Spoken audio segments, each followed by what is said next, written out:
यहाँ बोला गया है कि एक घर है जिसके घर में जो खिड़की है, खिड़की के साथ एक सीढ़ी लगा हुआ है। तो देखो, जो हम इसके लिए जो डायग्राम बनाएंगे, वो डायग्राम में क्या बोला गया है कि एक खिड़की है, मान लो यहाँ पर खिड़की है, इसके साथ एक सीढ़ी लगा हुआ है।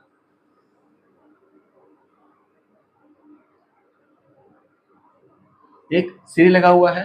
अब यहाँ बोला गया है कि ये जो सीढ़ी है, ये जमीन के साथ एक एंगल बना रहा है। कितना एंगल बना रहा है? ये है 60 डिग्री। तो ये जो सीढ़ी है वो जमीन के साथ 60 डिग्री का एंगल बना रहा है। और क्या बोला गया है? इस सीढ़ी की लंबाई बोला हुआ है, सीढ़ी कितना लंबा है? 2√3 मीटर हमें बोला हुआ है। और क्या पूछा गया क्वेश्चन में? तो यहाँ बोला गया है कि ये जो सीढ़ी है वह जमीन से कितनी ऊंचाई पर है। जो सीढ़ी का जो टॉप है वो जमीन से कितनी ऊंचाई पर है। तो हम मान लेते हैं पॉइंट ABC। तो हमसे जो पूछा गया है वो क्या पूछा गया है? AB। AC हमसे पूछा गया है, AC कितना होगा। क्लियर है? अभी देखो, जैसा कि हम लोग कॉन्सेप्ट में डिस्कस किए थे इंट्रोडक्शन में, कि एंगल जहां बनेगा वो हमेशा कर्ण और आधार होगा।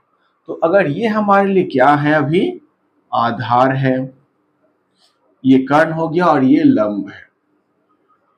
ठीक है, हमें पूछा क्या गया है? लंब निकालने के लिए। दिया क्या हुआ है? कर्ण दिया हुआ है और कोण है। तो देखो, लंब, कर्ण और कोण का यहाँ हमें आधार का कोई यूज नहीं करना। यहाँ पर हम लोग जो यूज करेंगे वो लंब करेंगे और कर्ण और कोण का। तो लंब, कर्ण और कोण में लंब कर्ण का क्या फॉर्मूला पढ़े थे? Sine theta. साइन थीटा में क्या था? लंब बटा कर्ण। ये हम लोग पढ़े हैं। तो यहां से हम क्या लिख सकते हैं? साइन एंगल कितना है? 60 डिग्री इक्वल्स टू लंब हमें पता नहीं है, इसके लिए हम लोग AC लिख रहे हैं।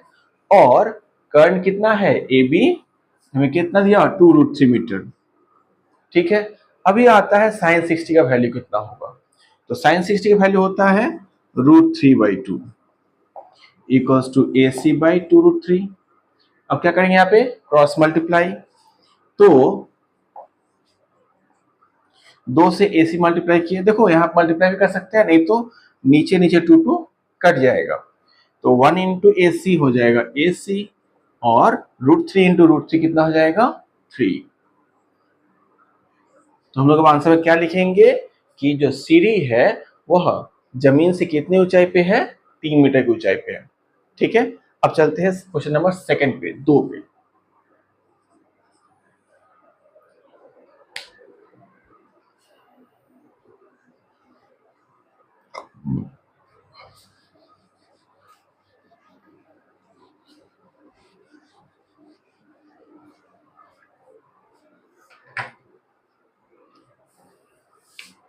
क्वेश्चन नंबर 2 में हमें दिया गया है कि ABC एक समकोण त्रिभुज है। ABC क्या है? एक समकोण त्रिभुज है जिसमें एंगल B पर बना है 90 डिग्री। 90 डिग्री कहां बना हुआ है? B पर। तो A और C मान लेते हैं।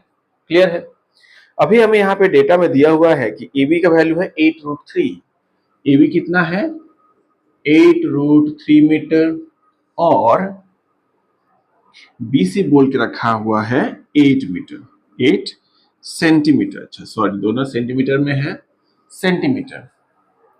अभी क्या बोला गया है? Calculate value of angle ACB and BSC। हमें यहाँ पर एंगल ACB और एंगल BSC निकालना होगा। तो देखो, यहाँ पे क्वेश्चन में जैसे दिया गया है कि हमें निकालना है एंगल ACB। अगर हम ACB पे निकालेंगे तो थीटा कौन किस एंगल बनेगा, किस पॉइंट बनेगा? जो भी लेटर बीच में रहता है उसी पे एंगल बनता है। ठीक है, तो C पे एंगल वहां बन रहा है। अगर C पे थीटा है, थीटा का कहां पे है? C पे है, तो ये हमारा आधार हो गया, ये कर्ण हो गया और ये लंब हो गया। तो आधार, कर्ण और लंब। क्लियर है? अभी हम लोगों को साइन थीटा का फॉर्मूला अप्लाई करना होगा। साइन थीटा, और अच्छा यहां पर देखो, ये हमें आधार दे दिया गया, यहाँ लंब हो गया, और ये कर्ण जो है, कर्ण का वैल्यू कुछ है क्या? नहीं है। तो हमें कर्ण निकालना पड़ेगा। अगर ये थीटा होता है तो यहाँ पर हम लोग पाइथागोरस थ्योरम निकालेंगे। पाइथागोरस के सूत्र से h square equals to p square plus b square, ये हमें करना पड़ेगा। क्यों?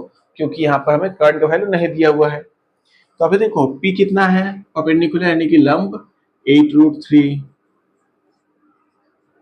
और बेस कितना है 8 का स्क्वायर, 64 इंटू 3 प्लस 64 कितना आएगा? 3 इंटू 4 12, कैरी 1, 80 और 1 19 प्लस 64 जो कि देता है 4 2 6, 19 और 6 2 2 5, 256। तो 256 किस नंबर का स्क्वायर होता है?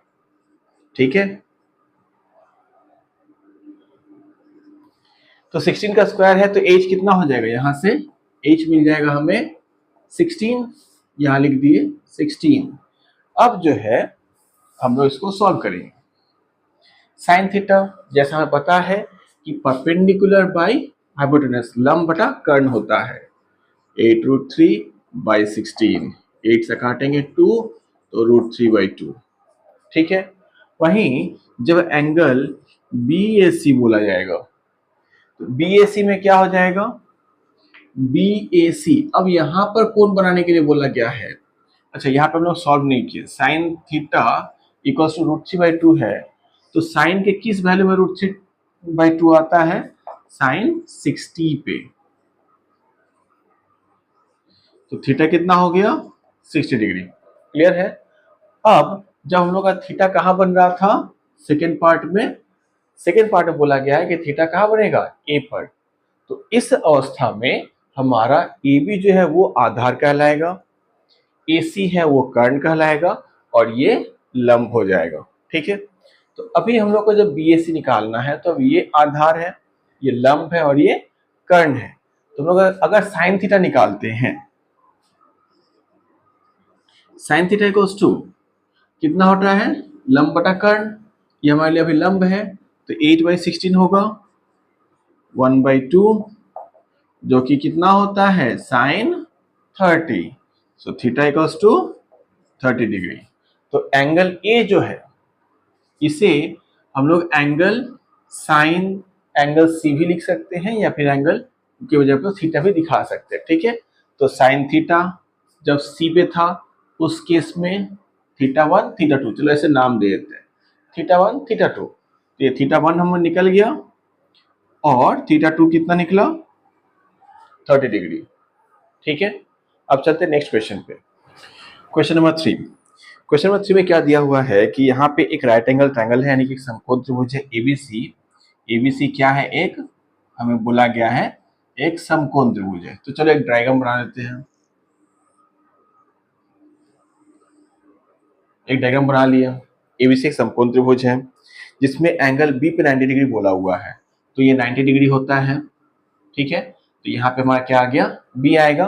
तो बचा 2 पॉइंट, हम लोग नाम लिख लेते हैं A और C। ठीक है, अभी देखो यहाँ पे जैसे बोला हुआ है कि एंगल A का वैल्यू है 30 डिग्री। एंगल A कितना है? 30 डिग्री।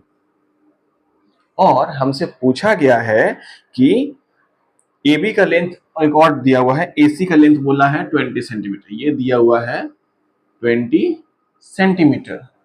अभी हमसे पूछा गया है let us determine the length of two sides BC and AB। हमें इस बार BC और AB ये दो साइड्स का लेंथ निकालने के लिए बोला गया है। तो हमें जो बोला गया है, हम लोग पहले क्वेश्चन मार्क लिख लेते हैं, ये हमें निकालना होगा। अब कैसे निकालेंगे? तो देखो जैसा कि हम लोग यहाँ पे देख रहे हैं कि थीटा कहाँ है? थीटा है एंगल A पर। तो जहां थीटा होगा वो उसके सामने के दो भुजाएं क्या होंगे? एक है कर्ण और दूसरा है आधार। तो कर्ण हो गया और आधार है, तो कर्ण और आधार का संबंध कब होता है?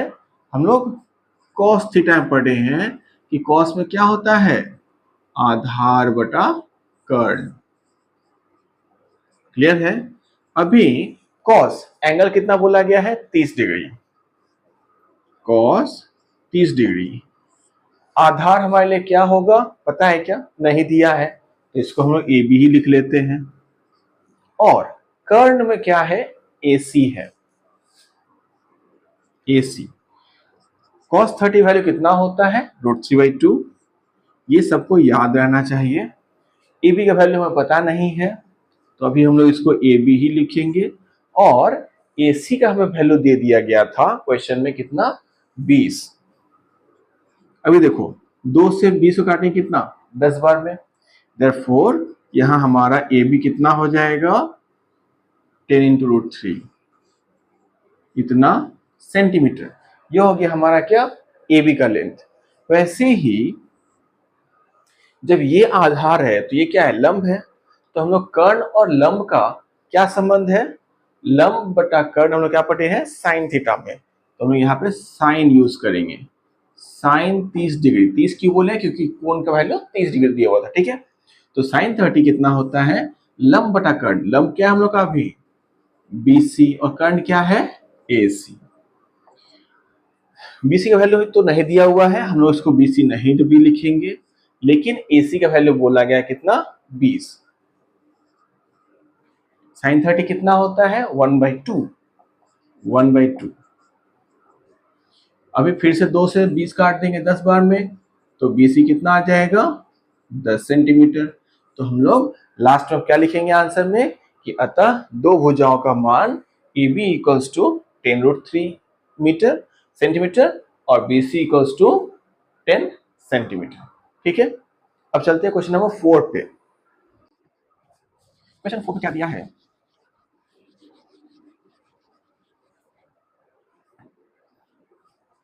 क्वेश्चन नंबर 4 में बोला गया है कि एक PQR एक समकोण त्रिभुज है जिसमें अब Q पे एंगल 90 डिग्री बना हुआ है। तो हम लोग फिर से एक समकोण त्रिभुज बनाते हैं जहां अभी 90 डिग्री कहां पे है? Q पर है। ठीक है, एंगल R बोल दिया गया है 45। तो चलो दोनों पॉइंट बना लेते हैं। PQR था तो PR बना लिए, ये हो गया हमारा 45 डिग्री। क्लियर है? PR बोला गया 3√3। PR है 3√2। यूनिट कितना है? कुछ नहीं बोला गया। चलो ठीक है। Find out the length of two sides PQ और QR। फिर से पिछले क्वेश्चन की तरह ही हमें कोण बोल दिया गया है और दो भुजाओं का मान निकालने के लिए बोला गया है।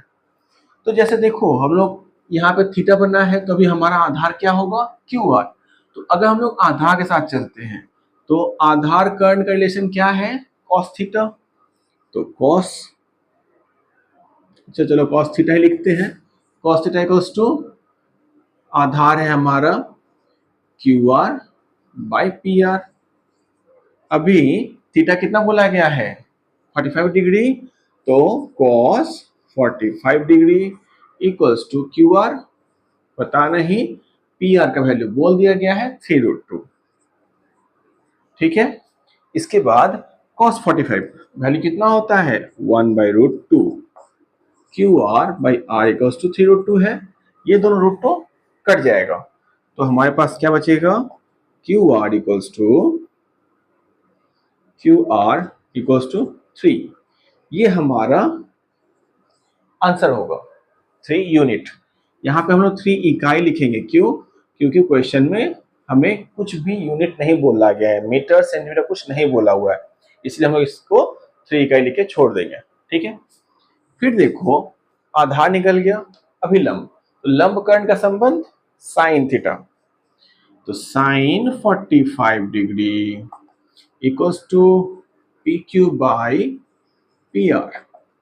1/√2 equals to PQ by PR का वैल्यू दिया हुआ है 3√2। √2 कट गया, तो PQ का कितना होगा? अगेन 3।